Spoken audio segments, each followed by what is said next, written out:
Kompiuteriai. Bet kur pagrindinis dalykas? Monitorius. Tai yra daiktas, per kurį tu gali žiūrėti į savo kompiuterio našumą. Tai Philips paremė šį video, kad parodyčiau jums, ką galima gauti įvairiose biudžetuose. Tai pagrindinės ekrano funkcijos, kurios tau galėtų būti aktualios, tai ekrano panelės tipas, hercų skaičius, ryškumas nicais, reakcijos laikas bei įstrižainės dydis. Tai ekranų panelės būna 3 tipų – TN, VA bei IPS. TN turi prasčiausias spalvas, bet juose lengva išspaus daug hercų, IPS yra atvirkščiai, geriausios spalvos, tačiau sunkiausiai spaus daug hercų ir VA panelė, kuri turi viską, ką geriausia pasiėmusi iš abiejų panelių tipažų. Taip pat ekrano ryškumas tau gali būti aktualus tada, kai tu, pavyzdžiui, pasidedi ekraną ten, kur yra labai saulėta ir panašiai, tai tu nori, kad jis būtų kuo ryškesnis. Reakcijos laikas yra svarbesnis žaidėjams, tie, kurie žaidžia tokius FPS žaidimus, kaip ir hercai, bei ekrano rezoliucija bei ekrano dydis gali būti naudinga žaidėjai, kuri žaidžia kitokio pobūdžio žaidimus arba prie ekrano ne vien žaidžia. Galbūt tu esi tas, kuris dirba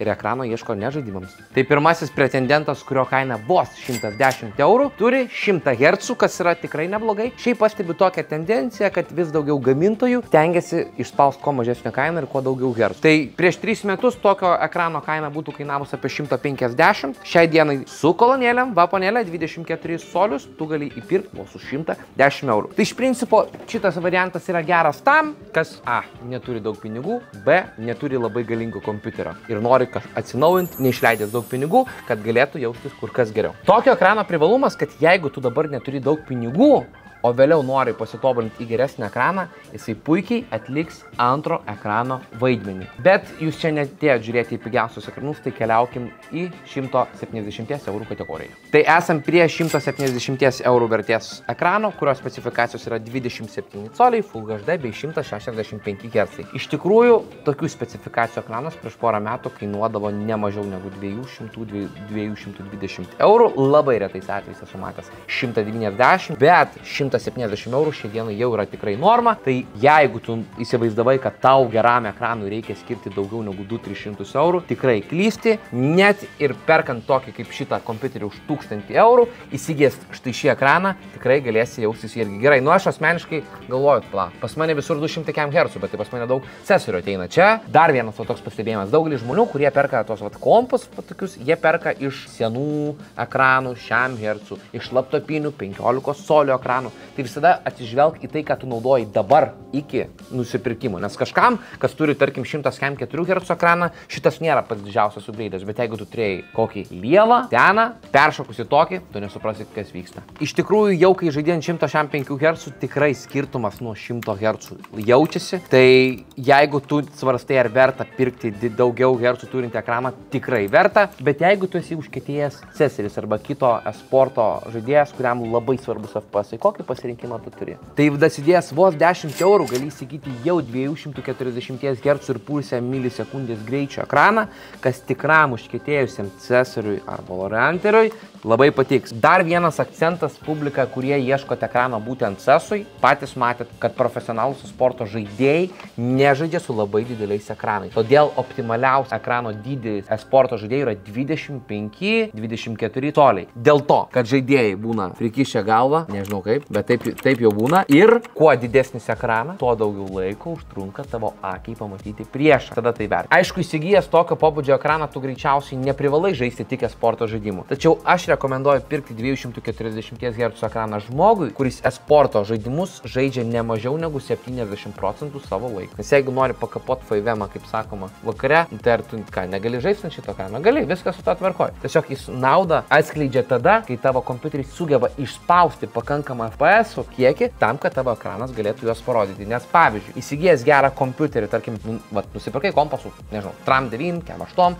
kuris tau NCS duoda 400 FPS. Bet tavo ekranas yra 104 Hz. Tai praktiškai tavo kompiuteris duoda tau dvigubai daugiau FPS, negu tavo ekranas gali parodyti. Čia yra savotiškas bottleneck. Tau galbūt nereikia pirkti tokio brangaus kompiuterio, nes kas iš to, kad tu turi labai daug FPS, bet tavo ekranas tau jų tiesiog neparodo. Tai dėl šios priežasties visada ekraną rinkitės kartu su kompiuteriu, kad tai būtų subalansuota sistema. Varam prie sekančio ekrano, kuris yra jau 34 colių, VQHD rezoliucija, tai čia pusiau 4K. nes horizontali linija yra daugiau negu 4K, o vertikali yra 1440p rezoliucija. Tai iš principo šitas ekranas turi 100 Hz ir faktas, žaisdamas CESą, tokio tu ekrano greičiausiai nepirksi. Toks ekranas labai naudingas yra žmogui, kuris dirba, dėl labai paprastos priežasties. Tu gali sutalpinti kur kas daugiau langų, paukšt. Čia kaip du ekranai viename. Nėra to bezel, kaip čia pala senelė, galos, kraštinės, pavyzdžiui. Tai aš pats asmeniškai, kas matėt mano ankstesnius video, naudoju būtent tokį namie.